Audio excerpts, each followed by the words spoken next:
5월 4일 화요일 삶의 기적을 일으키는 30분 예배를 시작하도록 하겠습니다. 하나님께서 오늘 우리에게 주신 말씀은 사무엘상 5장 1절에서 12절까지 말씀입니다. 이 말씀 제가 봉독하도록 하겠습니다. 블레셋 사람들이 하나님의 궤를 빼앗아 가지고 에벤에셀부터 아스돗에 이르니라. 블레셋 사람들이 하나님의 궤를 가지고 다곤의 신전에 들어가서 다곤 곁에 두었더니 아스돗 사람들이 이튿날 일찍 일어나 본즉 다곤이 여호와의 궤 앞에서 엎드러져 그 얼굴이 땅에 닿았는지라. 그들이 다곤을 일으켜 다시 그 자리에 세웠더니 이튿날 아침에 그들이 일찍 일어나 본즉 다곤이 여호와의 궤 앞에서 또다시 엎드러져 얼굴이 땅에 닿았고 그 머리와 두 손목은 끊어져 문지방에 있고 다곤의 몸뚱이만 남았더라. 그러므로 다곤의 제사장들이나 다곤의 신전에 들어가는 자는 오늘까지 아스돗에 있는 다곤의 문지방을 밟지 아니하더라.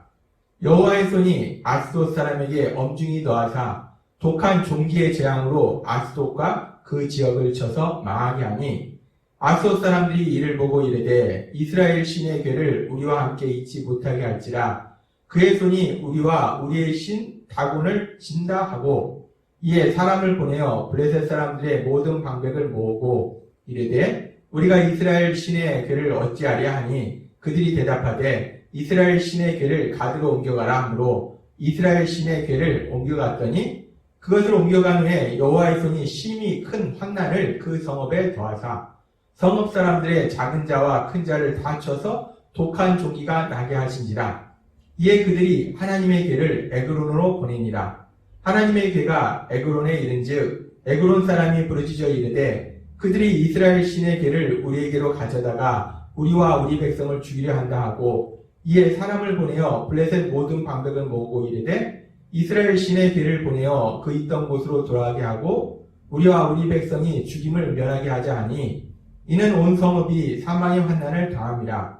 거기서 하나님의 손이 엄중하심으로 죽지 아니한 사람들은 독한 종기로 치심을 당해 성읍의 부르짖음이 하늘에 사무쳤더라. 아멘. 오늘도 이 시간 하나님께서 우리에게 주신 말씀을 듣기 전에 잠시 기도하는 시간 갖도록 하겠습니다. 하나님 아버지 감사합니다.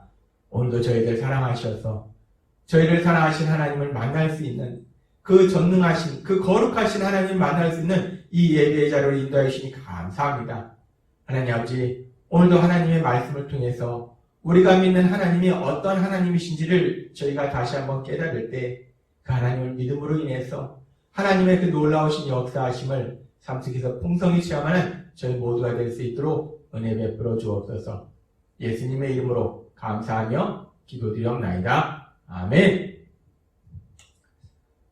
우리가 어제도 살펴봤지만 이스라엘과 블레셋의 전쟁에서 블레셋이 크게 승리합니다. 이스라엘이 처참하게 패배합니다. 패배할 뿐만 아니라 이스라엘의 섬기는 하나님, 그 여호와 하나님의 임재를 상징하는 여호와 언약궤를 빼앗깁니다. 그래서 오늘 말씀해 보니까 이 블레셋 사람들이 그 여호와 하나님의 언약궤를 뺏어서 이제 아스돗 지역에 자신들이 섬기는 신 다곤신, 그 다곤신의 신전에 그 여호와의 언약궤를 가져다 놓습니다. 그렇게 여호와의 언약궤를 다곤 신전으로 가져간 이유는 크게 두 가지를 생각해 볼 수 있습니다. 첫 번째는 자신들이 믿는 다곤신이 자신들을 승리하게 했다라고 해서 그 신에 대한 감사, 자신들의 다곤신에 대한 감사의 표시고 또 하나는 전쟁의 승리로 인한 그 전리품으로 그 여호와의 언약궤를 다곤 신전에 가져다 두었습니다. 근데 그렇게 이스라엘 사람들이 여호와의 언약궤를 다곤 신전에 가져다 두었는데 이스라엘 사람들은 처음에는 이 여호와 하나님 그리고 여호와 언약궤에 대해서 두려운 마음이 있었어요. 이 사무엘상 4장에 보면은 이스라엘과 블레셋의 전쟁에서 이스라엘이 패하고 이스라엘 백성들이 여호와의 언약궤를 전쟁터로 가져옵니다. 그때 이 소식을 들은 블레셋 사람들이 이렇게 반응합니다. 사무엘상 4장 8절 말씀. 우리에게 화로다. 누가 우리를 이 능한 신들의 손에서 건지리요. 그들은 광야에서 여러 가지 재앙으로 애굽을 친 신들이니라. 라고 이 사람들이 얘기합니다.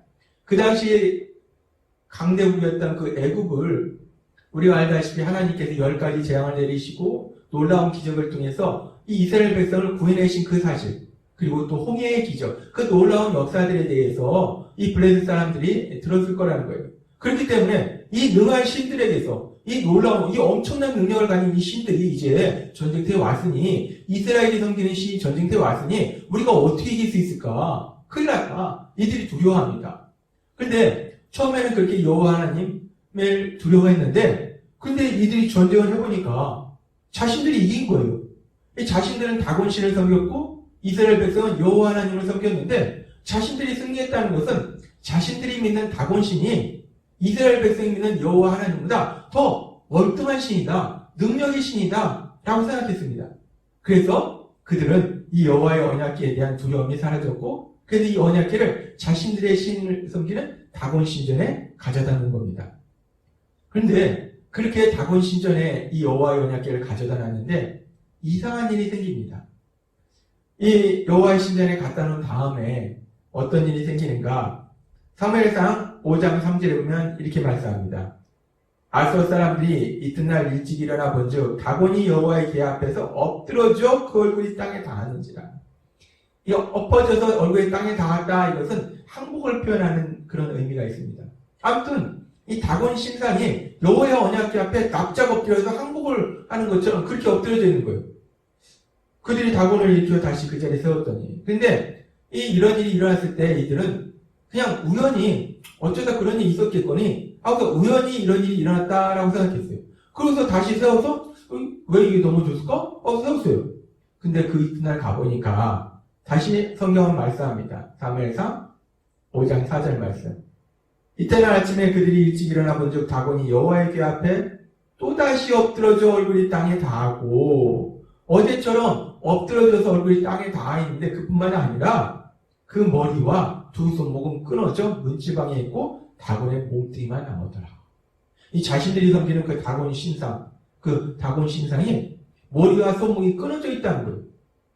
이들은 이 상황을 보면서 어제는 우연히 그럴 수 있겠거니 생각했지만, 이 상황을 보면서 뭐가 이상하다, 뭐 이상하네, 왜 이런 일이 벌어질까? 라고 생각했을 거예요. 근데 결정적으로 계속해서 어떤 일들이 일어나는가? 성경은 계속해서 이렇게 말씀합니다. 사무엘상 5장 6절부터 여호와의 손이 아스돗 사람 위에 엄중히 더하사 독한 종기의 재앙으로 아스돗과 그 지역을 쳐서 망하게 하니, 아스돗 사람들이 이를 보고 이르되 이스라엘 신의 궤를 우리와 함께 잊지 못하게 할지라 그의 손이 우리와 우리 신 다곤을 친다 하고. 처음에는 전쟁터에서는 여호와 하나님에 대해서 두려움이 있었습니다. 근데 자신들은 다곤신을 믿었는데 자신들이 승리했어요. 별거 아니구나, 우리 다곤신이 더 강력하구나, 더 능력이 있구나, 여호와, 이스라엘 백성이 믿는 그 여호와 하나님이라는 신은 별거 없구나, 능력도 없구나 라고 생각했어요. 근데 그 여호와 하나님의 임재를 상징하는 여호와 언약궤를 아스돗에 가져오니까 신상이 넘어져서 목과 손목이 잘라질 뿐만 아니라 그 지역에 엄청난 재앙이 내린다는 거예요. 그러면서 이들은 드디어 깨닫습니다. 아하, 이스라엘이 믿는 여호와 하나님, 그 여호와 하나님이 우리에게 이런 엄청난 재앙을 내렸구나, 그 여호와 하나님이 다곤신도 쳐버리고 우리한테 이런 재앙을 내렸구나 라고 이들이 깨닫게 됐다는 겁니다. 이때 비로소 이 블레셋 사람들은 깨달은 거예요. 자신들이 믿는 이 다곤신보다 여호와 하나님이 더 강력한 신이라는 것을 깨달았습니다. 그리고 사실 이 세상에는 여호와 하나님 이외에 다른 신이 없습니다. 모두 다 인간이 만들어낸 우상일 뿐이에요. 아무튼 이들은 깨달았을 것입니다. 여호와 하나님만이 엄청난 능력을 지닌 신이구나, 자신들의 신보다 더 큰 능력을 지닌 신이구나 라는 걸 깨달았을 거예요. 그래서 이들은 두려웠습니다. 그래서 이제 이 다곤 신전이 없는 다른 지역으로 이 여호와의 언약궤를 옮겨야겠다라고 생각해서 가드 지역으로 옮깁니다. 근데 가드 지역에서 더 심한 재앙이 일어납니다. 너무나 두려운 거예요. 이들은 또다시 상의합니다. 그래? 그럼 이번엔 에글론 지역으로 옮겨볼까? 에글론 지역으로 여호와 언약궤를 옮겼더니 그 지역에는 더 큰 재앙이 내려서 사람들이 부르짖습니다. 너무 힘들고 고통스럽다고 부르짖습니다. 우리는 이 상황을 통해서 아주 중요한 영적인 진리를 깨달을 수 있습니다. 여호와 하나님은 이스라엘 백성이 믿는 신이에요. 근데 그 여호와 하나님은 이스라엘 땅에서만 역사하시는 하나님이 아니라 이미 출애굽 당시에도 그 애굽 땅에서도 역사하셨고 광야에서도 역사하셨고 이제 블레셋 지역에서도 역사하신 하나님. 여호와 하나님은 전능하신 하나님이시기 때문에 어느 지역에서만 역사하시는 것이 아니라 온 세상에서 그 능력을 행하신다는 겁니다. 하나님께서 아브라함에게 하신 말씀처럼 창세기 17장 1절에서 이렇게 말씀합니다. 아브라함이 99세 때에 여호와께서 아브라함에게 나타나서 그에게 이르시되 나는 전능한 하나님이라 라고 말씀하십니다. 그렇습니다. 하나님께서 오늘 주신 말씀을 통해서 이 블레셋 지역에 엄청난 재앙이 내리는 이 일을 통해서 우리는 다시 한번 아주 중요한 영적인 진리를 깨달을 수 있는데 우리가 믿는 하나님, 그 하나님은 어떤 하나님이신가? 전능하신 하나님이시라는 거예요. 능력의 하나님이시라는 겁니다. 오늘 말씀을 통해서 하나님은 우리에게 다시 한번 말씀하십니다. 우리가 믿는 하나님, 우리가 예수님을 믿음으로 우리 아버지 되신 하나님은 전능하신 모든 것을 하실 수 있는 하나님이심을 믿습니다. 하나님이 그렇게 전능하신 하나님, 그 전능하신 하나님이신데 그러면서 우리가 오늘 말씀을 통해서 다시 한번 또 생각해 볼 수 있는 것은 그렇게 전능하신 하나님의 능력으로 종살이하고 있던 이스라엘 백성을 애굽에서 구해내시고 광야 40년 동안 기적으로 그들을 돌보시고 가나안 땅에 그 강력한 민족이 살던 그 가나안 땅에 정착할 수 있도록 역사해 주셨어요. 그런데 그렇게 전능하신 하나님이 선택하셨고 사랑하셨고 보호하신 그 이스라엘 백성이 블레셋의 압제를 받고 있다는 거예요. 더군다나 블레셋과의 전쟁에서 처참하게 패했다는 겁니다. 하나님이 전능하신데 모든 것을 할 수 있는 하나님이신데 왜 그 하나님이 이 블레셋과의 전쟁에서 패하게 하셨을까? 하나님이 능력이 없으신 건가? 하나님이 이스라엘 백성을 지켜주실 능력이 안 되시는 건가? 근데 우리는 오늘 말씀을 통해서 하나님은 그 블레셋 지역에서도 전능하신 능력으로 다곤 신상의 우상이라는 걸 다시 한번 명백히 보여주시는 전능하신 하나님이심을 우리는 다시 한번 확인할 수 있다는 겁니다. 그렇다면 그 하나님이 모든 것을 하실 수 있는데 왜 이스라엘 백성이 하나님이 사랑하셨고 선택하시던 그 이스라엘 백성이 블레셋에게 처참하게 패배하도록 놔두셨을까? 그 답을 하나님께서는 이사야 선지자를 통해서 우리에게 말씀해 주십니다. 이사야서 59장 1절은 이렇게 말씀합니다. 여호와의 손이 짧아 구원하지 못하심도 아니요 귀가 둔하여 듣지 못하심도 아니라. 여기서 손이라는 것은 능력을 상징해요. 여호와의 능력이 하나님의 능력이 부족해서 구원하지 못하신 것이 아니다라고 말씀합니다. 그렇습니다. 우리가 블레셋 지역에서 하나님께서 재앙을 내리시는 것을 통해서도 하나님은 모든 것을 할 수 있는 전능하신 하나님이시라는 것을 다시 한번 확인했어요. 하나님이 능력이 부족해서 이스라엘 백성을 구해주지 못하신 것이 아니라는 겁니다. 하나님 모든 것을 하실 수 있다는 거예요. 근데 왜 이스라엘 백성이 전쟁에서 처참하게 패배했는가? 이사야서 59장 2절은 이렇게 말씀합니다. 오직 너희의 죄악이 너희와 하나님 사이를 갈라놓았고 너희 죄가 그의 얼굴을 가려서 너희에게서 듣지 않으시게 함이니라. 하나님은 전능하신데 이스라엘 백성이 그 하나님의 말씀에 순종해서 선한 삶을 살지 않고 하나님을 사랑하지 않고 악을 행하는 죄를 짓기 때문에 그들의 삶 속에 하나님께서 능력으로 역사할 수 없다는 거예요. 그들을 구해주시면 더 큰 죄를 지니까 그러니까 하나님께서 능력으로 역사할 수 없다는 겁니다. 우리가 믿는 하나님은 전능하신 하나님, 모든 것을 할 수 있는 능력의 하나님이세요. 그 능력의 하나님은 우리가 하나님께 간구할 때 에베소 3장 2절의 말씀처럼 3장 20절의 말씀처럼 우리 가운데 역사하시는 능력대로 우리가 구하거나 생각하는 모든 것에 더 넘치도록 능히 하실 이에게 라는 이 말씀처럼 우리 하나님은 우리가 하나님께 무엇인가를 구했을 때 우리가 생각했을 때 우리가 생각하는 것 이상으로 우리가 구한 것 이상으로 놀라운 능력을 행하시는 하나님이심을 믿습니다. 그렇게 하나님은 모든 것을 할 수 있는 하나님이신데 능력이 하나님이신데 문제는 죄를 짓고 있는 사람의 삶 속에는 능력을 행하시지 않는다는 것. 죄를 짓고 있는 사람의 삶 속에 하나님께서 능력을 행하시면 그들의 삶이 더욱 악해지기 때문에 하나님께서 그들에게 능력을 행하실 수 없다는 겁니다. 그러면서 하나님께서 오늘 말씀을 통해서 다시 한번 우리에게 깨닫게 하십니다.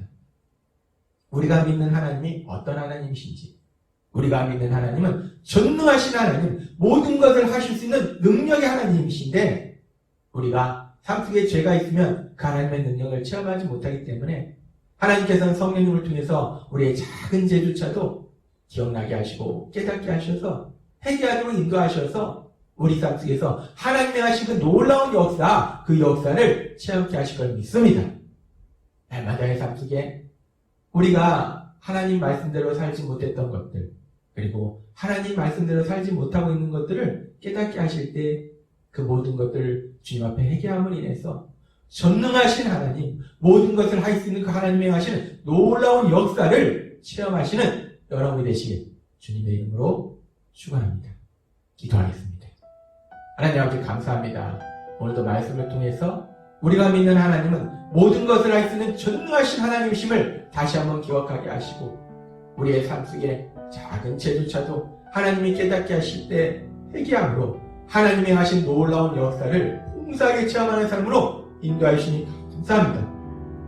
날마다 그 전능하신 하나님을 믿고 말씀에 순종함으로 인해서 하나님이 하신 놀라운 역사를 풍성히 체험하는 저희 모두가 될 수 있도록 은혜 베풀어 주옵소서. 예수님의 이름으로 감사하며 기도드리옵나이다. 아멘. 이 시간도 하나님께서 우리에게 주신 말씀을 묵상하면서 조용히 기도하는 시간 갖도록